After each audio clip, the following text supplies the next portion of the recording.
it's Natasha, and thank you so much for joining me today. I have a couple of cards here today that are kind of both rainbow cards, but very different. So I'm going to start off today with this feather stamp set. This is a stamp set from Aliexpress, and again, it is a bit older, so I will try and link it down below if I can find it still.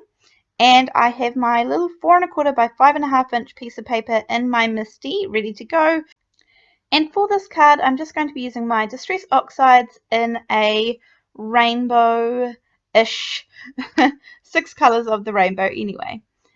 So first off, I am using my yellow and green. Now I need to remember which side of the rainbow, so I'm going left to right. So I'm going to put the yellow on the right, which will actually stamp on the left, if that makes sense, of the feather. So, and then I'm going to do the same, but the green is going to go on the left hand side that you can see here, so that it will stamp on the right hand side.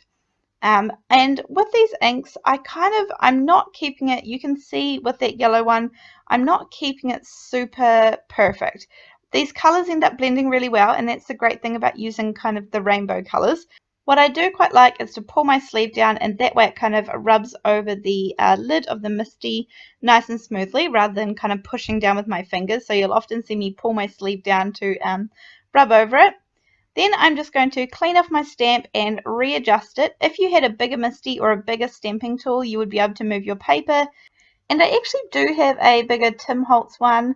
I have a couple of the Tim Holtz stamping tools actually, but for this one, I don't know why. I just had my MISTI, my mini MISTI, and so that's okay. It worked out fine.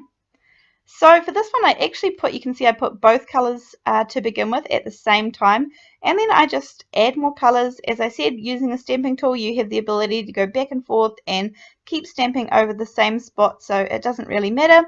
And then again, for the last one, cleaning off my stamp, and I'm going to put it to the left hand side this time, and this is going to be the reds and the oranges. If I'm adding on the ink and I think I've added a little too much, or I've gone a little too far for what I was hoping for, I just have that little paper towel there and I kind of wipe off a little bit of the ink. But as I said, it is very forgiving because you are using a rainbow of colors. And this will work for any different inks that you've got. You could put them on with a finger dauber if you thought that you wanted to be a little more precise, or even better if you had some mini ink pads. But this is what I'm using and it's working just fine. So clean off my stamp for the last time there. I'm just using a baby wipe, and that is kind of the main focus of this card. Put my magnets back and put my MISTI away, and then from here I just a couple more things for this super simple card. I have this set here of frames, and the largest frame just cuts out a solid frame with stitching around the outside, and I'm just going to run that through my Cuttlebug. And then you can kind of see here, it's hard for you guys to see on film, but it has got a beautiful stitching around the outside there. That, yeah, it's tricky to see, but you can just see it. Then I have this from Alina Crafts, her sentiment stamp set, one of them, and I'm going to use this little stamp that says, "I would love to steal your hugs." I love the sentiment, and the great thing about Alina is that she has all original stamps and dies, and so this is one of hers that I'm using here, and I'm going to stamp it in some shadow grey ink because I felt like black would be a little too dark for this. Here I have this silver envelope. This was just in my stash. It's made of quite a thick paper, so I felt like this would work quite well. I'm going to repurpose this, and I've just used my ruler to open it up right up, and I just want to use one front panel there. So I'm just cutting a 4 1/4 by 5.5 inch piece, and that is going to completely cover my front card panel. I felt like this went really well with the grey that I stamped the sentiment in. Using a little bit of Nuvo Deluxe liquid glue just to stick it down to the front of my card base. The card base is 110 pound Nina Solar white paper, and again just going to adhere this down nice and flat, again using the same glue. Press it down and finish it off by using some silver Nuvo drops. These 2 cards in this video are super simple, kind of rainbow based but super different cards. So these are just kind of quick and easy, and that kind of goes along with my quickly card making series that I'm doing at the moment. I really like how this card turned out. This is definitely one of my favorites, and you could do this with lots of other shapes other than a feather. I mean, even if you had hearts or butterflies or anything, you could just repeat stamp them using the rainbow. So now we're going to start with our second card. Now we are going down a completely different track here, but as I said, it sticks with my simply card making theory. I have a 5 by 5 inch card base here that I've created, and a 4 3/4 by 4 3/4 inch piece of card front. This is Nina Solar White that I'm going to use for this. I have this alphabet die here from Aliexpress, and I will link it down below. It's just a really thin, simple, plain alphabet. Now, I'm sure you could use lots of different alphabets for this. It is not limited to this sort of skinny one.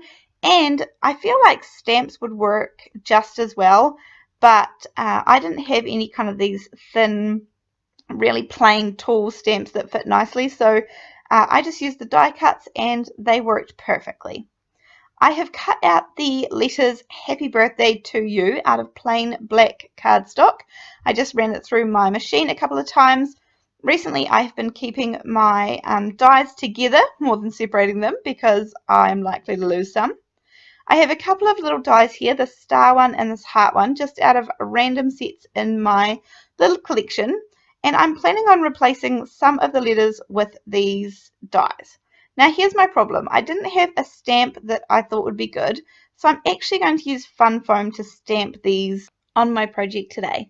So I cut out, I've actually stuck 2 hearts together just to make them a little thicker, and I have my acrylic blocks here, my stamping blocks. I'm just going to add a little piece of double-sided tape to each of my acrylic blocks, and this comes off super easy afterwards. It's not like it's stuck there forever. And I just peel off the release paper and then stick the little heart, which is actually 2 foam hearts stuck together, unless you have maybe like some really thick foam, but this just worked easier for me. This is just a test piece of paper, and so you can see that that was the first time I'd stamped it, and I just wanted to see what each kind of generation of stamping looked like. Then I wanted to see what it would look like if you added a little bit of water to kind of give it that more watercolor look. And then I turned my ink pad upside down and put some ink on the acrylic block too, and mix that with the water and see what that kind of looks like. This is just me kind of having a play and seeing what I like the look of. Or maybe adding some water to the full strength stamped one and then blotting it off to see kind of what look that gives. There's kind of a close-up look, and I think I really like that middle one. I really am going for that kind of homemade watercolored kind of stamped look in the middle here. Then I did think I would just quickly try adding a little bit of water directly to the stamp. I probably needed to spray the water from a little bit further away to give a better coverage, but I'm just using the same paintbrush here to kind of fill in the bits that it kind of missed. And again, I like this look. It's a very watercolory, sketchy look, but not quite what I'm going for. I think I still like that top middle one the best here. But you can see that the first generation of stamping gives a perfect crisp stamp. So this is a great alternative if you don't have exactly the stamp that you need, and you can make it out of a die. Here I have just put some liquid glue down on a scrap piece of paper, and I'm going to use a makeup sponge. I get these little sponges from Aliexpress as well, and I'm just going to sponge the back of these letters. Adhere them any way you want. This is just the way that I found easiest at the moment. And I've actually just got one of those little foam die cut hearts just sitting there in place so I know how far to put the letters apart. It's not stuck down there and it won't be staying there. It's just a placeholder for me. So now I have my little kind of a rainbow of colours up here, and I am going to test each one out because all of these stamps haven't been used before, so the foam isn't full of ink or anything. So yeah, I just want to test them out and see what they're going to look like. But I like the second generation of stamping better, so that's what I'm going to use. And kind of before it dries, I'm just going to take some clean water and go over with a paintbrush to kind of give them that little bit of watercolory look. So I stamp them, I do one full stamping and then one second generation stamping just to make sure that I know how they're going to behave. And then I ink it up again, stamp one full one, and then I do the stamped off one on my card. So I'm just using red, orange, yellow, and the last one is going to be purple. And as I said, this card is super simple, but I have made heaps of these now, and I love them. I don't know what it is about them. They're just really simple, really plain, yet really stunning. As an alternative, I just wanted to show you one other thing that I was using. I wanted to use a star die, but I only had one that had stitching around the outside. So I gave it a go anyway, cut it out in the fun foam, and I'm just doing exactly the same thing. There's 2 layers of fun foam there. And I'm going to stamp it down using this orange, and I can see where the stitching kind of is on it, and I wasn't sure what effect this would give. I wasn't sure if I was going to like it or not. But this is cool. I really like it. It gives it a very rustic kind of feel. It's definitely not perfection. But so I went ahead and used this on my other cards because I really liked it. And then I started getting a stage more fancy and doing some kind of not ombre, but a couple of colors. And if you kind of jiggle it back and forward a little bit, back and forward, you can get a really nice blend between the two colors. I just thought I would share this kind of extra little tip at the end here for what I had carried on to do. But that is how the card is going to finish up. It's very plain and simple.